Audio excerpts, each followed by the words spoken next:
प्रभु के प्रियजनों, यीशु मसीह के नाम में आप सबको जय मसीह की। संपूर्ण जीवन बाइबल अध्ययन में आप सबका स्वागत करते हैं।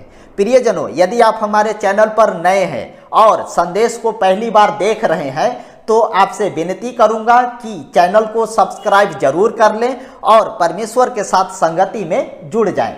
इस संदेश का विषय है पाप क्या है।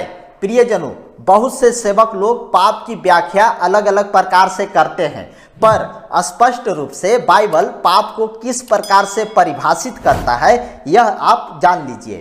पाप की परिभाषा है स्थापित किए गए परमेश्वरीय मापदंड का उल्लंघन करना, अर्थात परमेश्वर के द्वारा ठहराए गए नियम, परमेश्वर के द्वारा दी गई आज्ञा को तोड़ना, उसका उल्लंघन करना ही पाप कहलाता है। दूसरा और कोई परिभाषा इसका नहीं है।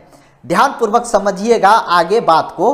परमेश्वर का वचन यह स्पष्ट करता है कि पाप होने से रोकने के लिए यह जरूरी है कि परमेश्वर द्वारा स्थापित किया हुआ एक मापदंड मौजूद हो, अर्थात एक नियम होना जरूरी है।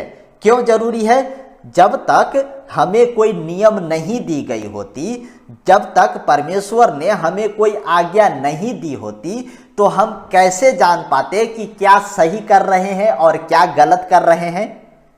है ना? समझिएगा बात को ध्यानपूर्वक।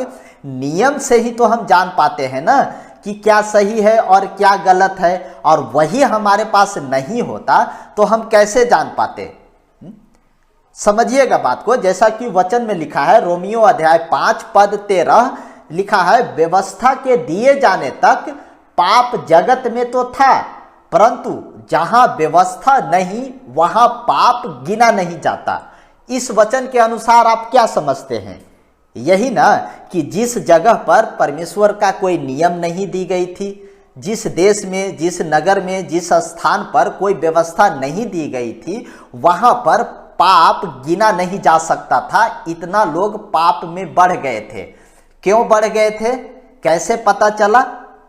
जब परमेश्वर की व्यवस्था वहां दी गई, लोग जो भी कर रहे थे उनको यही लग रहा था कि हम सही कर रहे हैं, उनको सही गलत की पहचान ही नहीं थी। और जब वहां पर व्यवस्था दी गई तो यह पता चला कि वहां पर लोग पाप में इतने बढ़ गए हैं कि गिना नहीं जा सकता है। तो क्या समझते हैं? परमेश्वर के द्वारा दी गई नियम और व्यवस्था के द्वारा ही तो हम यह जान पाते हैं कि क्या पाप है और क्या पुण्य के काम है।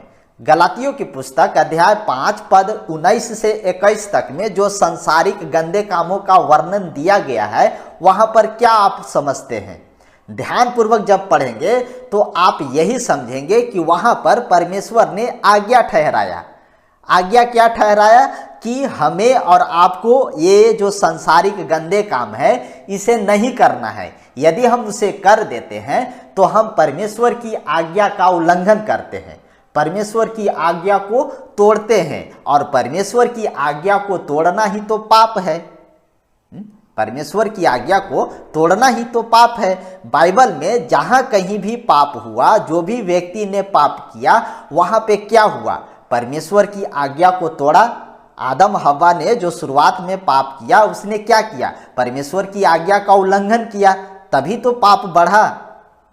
इसे समझने के लिए कई प्रकार से उदाहरण दिए जा सकते हैं। एक उदाहरण मैं आपको देता हूं।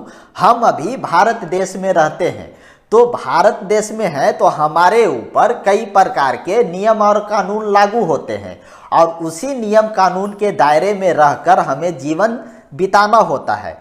यदि हम जरा सा भी उसमें उल्लंघन करते हैं तो हम क्या ठहरते हैं? देशद्रोही या देश के लिए अपराधी ठहरते हैं, संविधान का उल्लंघन करने वाला ठहरते हैं, जिसके लिए हमें न्यायालय में पेश किया जाता है और संविधान को नजर में रखते हुए हमें दंडित किया जाता है। ऐसा है ना? ठीक उसी प्रकार से परमेश्वर के न्यायालय में जो परमेश्वर ने आज्ञा ठहराया है, उस आज्ञा को यदि हम ठीक रीति से पालन नहीं करते हैं, उसे हम जरा सा भी पूरा करने में चूक जाते हैं, भूल कर देते हैं, तो हम आज्ञा तोड़ने वाले ठहरते हैं, और आज्ञा तोड़ना पाप कहलाता है। दूसरा और इसका कोई व्याख्या नहीं है प्रियजनों। यदि आप भी चाहते हैं कि संदेश की वीडियो आप तक सबसे पहले पहुंचे तो आप हमारे चैनल को सब्सक्राइब और लाइक जरूर करें।